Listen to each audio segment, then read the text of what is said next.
Ah, la fourrure. Elle a créé bien des remous dans l'industrie de la mode. D'un côté, sauvons les phoques, de l'autre, je suis tellement bien dans mon vison tout doux, tout chaud. Mais le temps de notre rubrique « Laissez-moi passer, je travaille dans la mode », laissons de côté les idées qui fâchent et penchons-nous, sans aucune prise de position, sur le métier de fourreur. Bonjour, je suis Philippe Beaulieu. Je suis fourreur de 3e génération. Ma journée type commence en général entre 8h30 et 9h moins le quart. On ouvre la boutique, on reçoit l'arrivée du personnel. Bonjour Nicole. Bonjour Monsieur Beaulieu. Bonjour Rose. J'arrive de suite. On va commencer le manteau en chèvre. Et je vous amène le patronage de la chèvre. On en profite pour vous présenter les 2 couturières de la maison, passionnées de fourrure depuis l'âge de 16 ans. Je suis Nicole Bourgeois. Je fais la fabrication du vêtement.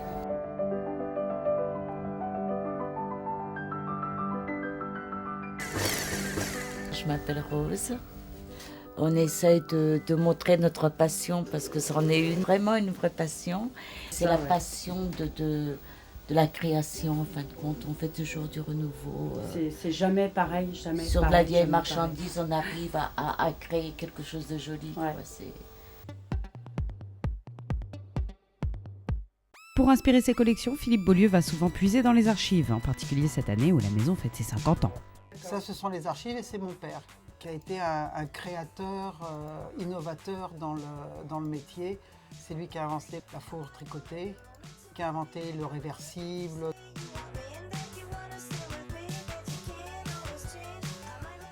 À noter que dans le bureau d'un fourreur, même les cadres à photos sont à poil, et les pots à crayon aussi.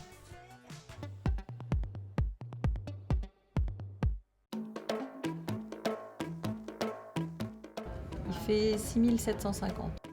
Et ils sont tous dans les mêmes prix, celui-là par exemple. Il est à combien ? On est plus dans les 2500, Voilà. 2990 euros.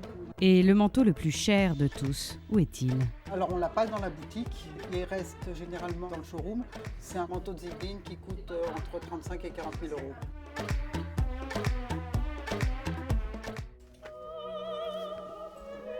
Voilà. C'est une Zibline bargouzine russe.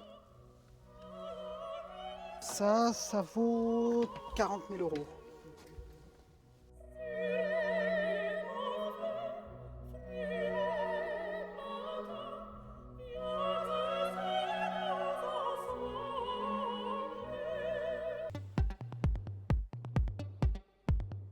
Cette pièce-là particulièrement va être faite pour la maison Joseph, mais on travaille aussi pour la maison Chloé, pour Marc Jacob, pour la maison Vuitton.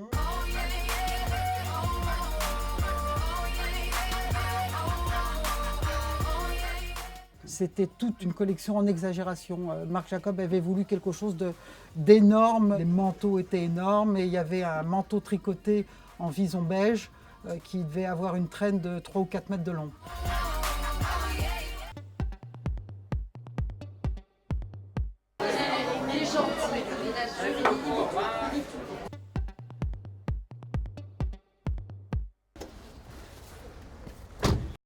Et en avant pour Lagny, direction La Cipelle, dernière usine de tannage en France. Là-bas, on reçoit les peaux envoyées par les élevages à l'état brut et on les prépare, on les bichonne, on les tanne, on les teint. Aujourd'hui, attention exclu, notre fourreur vient vérifier les coloris pour la prochaine collection Vuitton.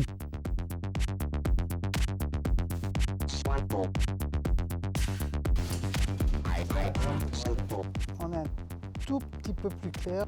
Je vais leur soumettre et puis comme ça je te donnerai la réponse. Je prendrai quelques pots avec moi. Voilà. Et retour à Paris.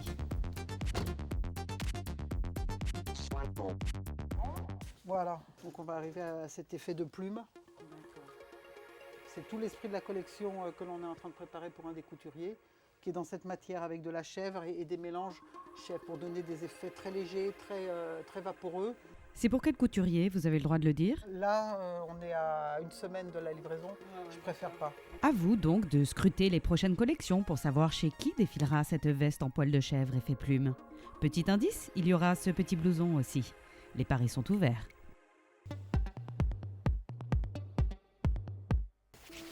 Il est l'heure de ranger les pots et pour les conserver, il faut du froid. Et c'est pareil pour vos manteaux, mesdames. C'est mieux pendant l'été de garder le manteau en chambre froide. Il se conserve beaucoup mieux. Et pourquoi? C'est des réactions chimiques. Le fait de rester trop longtemps à l'air libre les altère au niveau du cuir. Alors vous avez compris? Allez hop, au frigo le vison.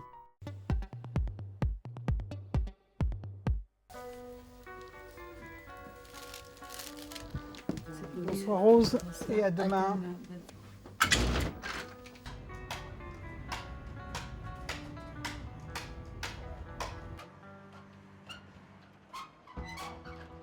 C'est la fin de la journée, je rentre chez moi.